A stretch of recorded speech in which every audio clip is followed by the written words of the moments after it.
नमस्ते। आपका BCom second year, यह आपका ESL पेपर है, सेमेस्टर थर्ड, संप्रेषण मूलक व्यावसायिक हिंदी। इसमें हमने आज तक भाषा के विभिन्न रूप इस पर चर्चा की है। आज हम देखेंगे कि भाषा शिक्षण की प्रक्रिया किस प्रकार से होती है और महत्वपूर्णता किस प्रकार से है। भाषा शिक्षण एक निरंतर चलने वाली सोउद्देश्य प्रक्रिया मानी गई है। विधिवत स्कूल कॉलेजों में औपचारिक शिक्षा के बाद भी यह अधिगम चलता ही रहता है। भाषा शिक्षण की प्रक्रिया में महत्वपूर्ण मातृभाषा तथा अन्य भाषा का शिक्षण एवं अधिगम प्रक्रिया आ जाती है। जैसे हमने पहले पढ़ा है कि मातृभाषा किस प्रकार से है, मातृभाषा का अर्थ क्या है और अन्य भाषा या उसे ही विदेशी भाषा भी कहा जा सकता है। इसीलिए भाषा शिक्षा प्रक्रिया को समझने के पूर्व मातृभाषा और अन्य भाषा की अवधारणाओं को हमने समझा है और उतना ही उसे समझना आवश्यक है, क्योंकि मातृभाषा तथा अन्य भाषा की शिक्षण प्रक्रिया में बहुत अंतर दिखाई देता है या अंतर है। भाषा शिक्षण में छात्रों के मौखिक तथा लिखित भाषाई प्रकारों की सिद्धि क्षमता के विकास का प्रधान उद्देश्य सामने रखकर उसकी विधि प्रणाली का निर्धारण किया जाता है।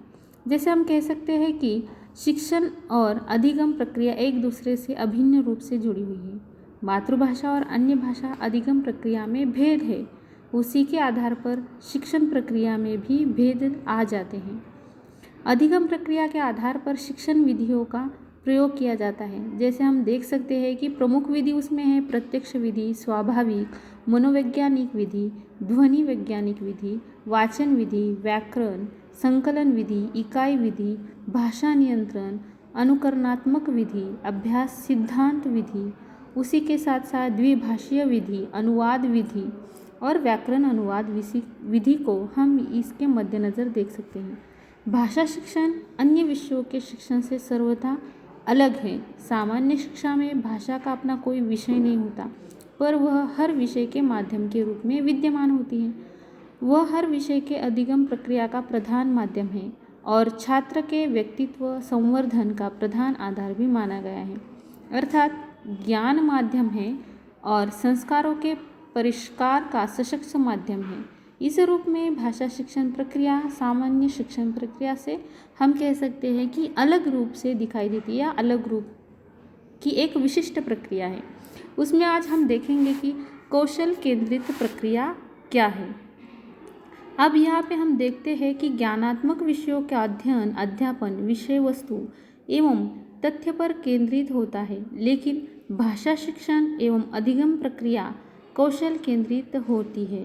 भाषा शिक्षण में भाषाई व्यवहार की कुशलता उत्पन्न करने के लिए भाषा के उच्चारित तथा लिखित रूप में श्रवण, भाषण, वाचन तथा लेखन कौशल के विकास का विधान किया जाता है कि किस प्रकार से आप श्रवण करते हैं, भाषण या वाचन या फिर लेखन, इस कौशलों पर विशेष ध्यान कौशल्य केंद्रित प्रक्रिया में दिया गया है। बाद में हम देख सकते हैं कि प्रयोग कौशल पर आधारित प्रक्रिया है। अब देखिए, भाषा शिक्षण छात्रों के वास्तविक भाषा प्रयोग पर आधारित प्रक्रिया होती है। भाषा के विषय में केवल सैद्धांतिक ज्ञान यहाँ नहीं होता, साथ ही भाषाई नियमों को रटकर भाषा नहीं सीखी जाती, बल्कि उसे आत्मसात करके सीखी जाती है। इसीलिए भाषा का इतिहास, इसका सैद्धांतिक विवेचन भाषा अधिगम में संबंधित प्रासंगिक विषय हो सकते हैं। अगर हम यहाँ पे देखते हैं कि रट्टा मार के जो हम कहते हैं ना कि जैसे आप एग्ज़ाम के वक्त सिर्फ आंसर याद करने के लिए रट्टा मारते हैं, उस प्रकार से यहाँ पे प्रयोग कौशल पर आधारित प्रक्रिया नहीं होती। यहाँ पे आपको वह सकुशल या उसे आत्मसात या सप्रयास ही सीखनी पड़ती हैं। भाषा अधिगम प्रक्रिया से उनका सीधा संबंध नहीं होता। भाषा अधिगम भाषा शिक्षण का उद्देश्य भाषाई अंतर्दृष्टि को विकसित करना या सैद्धांतिक जानकारी मात्र देना नहीं होता है, उसे व्यक्ति को आत्मसात करना पड़ता है। बाद में हम तीसरा पॉइंट देखेंगे, भाषा के मानक रूप का अधिगम। मातृभाषा हो या अन्य भाषा शिक्षण, उसमें भाषा के मानक रूप का अधिगम माना गया है। इसी आधार पर शिक्षण प्रक्रिया या शिक्षण सामग्री का नियोजन किया जाता है। अन्य विषयों के संदर्भ में मानक एवं मानकेतर की संकल्पना नहीं आती। भाषाई आदतों का गठन। अब भाषा शिक्षण तथा अधिगम प्रक्रिया की एक प्रमुख विशेषता यह है कि छात्रों में भाषाई आदतों का निर्माण किया जाता है। भाषाई आदतों के गठन तथा उनके विकास के लिए समुचित परिवेश की योजना, शिक्षण बिंदुओं के चयन, स्तरीकरण तथा प्रस्तुतिकरण की विशिष्ट तकनीकों का अनुप्रयोग आवश्यक होता है। अब हम भाषाई आदतों का गठन यहाँ पे देख सकते हैं कि छात्रों को क्या है, वह आदत, भाषाई आदतों का उनमें निर्माण होना आवश्यक है, तभी उनका विकास होता है। और उनका विकास होने के लिए समुचित परिवेश की योजना, यानी जैसा माहौल, हम कहते हैं ना कि जिस माहौल में बच्चा बड़ा होता है उस प्रकार से उसकी विचारधारा और सोच होती है। उसी प्रकार भाषाई आदतों का गठन में वही है कि आपको भाषा निर्माण या भाषा आदतों को निर्माण करना पड़ता है और उसका विकास होने के लिए समुचित परिवेश की योजना भी उसी प्रकार की होनी आवश्यक है। अब उसमें आ जाते हैं कि शिक्षण बिंदु का चयन किस प्रकार है, अनुस्तरीकरण या प्रस्तुतिकरण की विशिष्ट तकनीकों का अनुप्रयोग होना आवश्यक है, तभी वो विकास छात्रों का हो सकता है। अब लास्ट हम देखते हैं कि संस्कृति सापेक्षता किस प्रकार है भाषा शिक्षण प्रक्रिया में। भाषा और संस्कृति में गहन संबंध है। संस्कृति को भाषा का केंद्रीय तंतु कहा जाता है।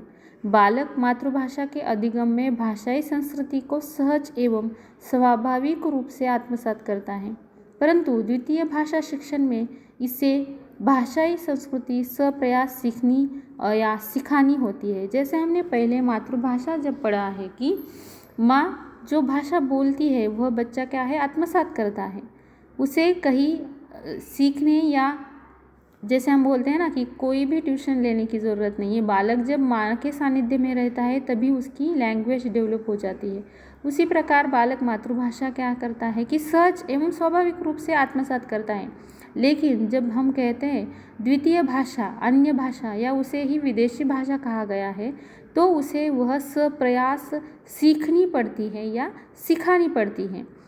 तो यहाँ पे हम देख सकते हैं कि आपको या छात्रों को जब दूसरी भाषा सीखनी है तो या भाषाई संस्कृति का सप्रयास करना पड़ता है, तभी वह भाषा आत्मसात करता है। शिक्षक प्रत्यक्ष अथवा अप्रत्यक्ष उपागम के द्वारा छात्रों में सांस्कृतिक चेतना का विकास करता है। संस्कृति की समझ विकसित होने पर भाषा अधिगम की प्रक्रिया समुचित रूप से गतिशील होती है और यह कह सकते हैं हम कि भाषा व्यवहार की कुशलता में उत्तरोत्तर वृद्धि होती है। अगर एक आध छात्र को सप्रयास एक आध भाषा सीखनी हो तो शिक्षक द्वारा प्रत्यक्ष या अप्रत्यक्ष उपागम द्वारा वो क्या है कि सीख लेता है। उसी के साथ साथ सांस्कृतिक चेतना का उसका विकास होता है। सांस्कृतिक समझ विकसित होने पर ही भाषा अधिगम की प्रक्रिया समस्त रूप से गतिशील होती जाती है। इसके आगे का पॉइंट हम नेक्स्ट लेक्चर में कंटिन्यू करेंगे। धन्यवाद। 9 5:45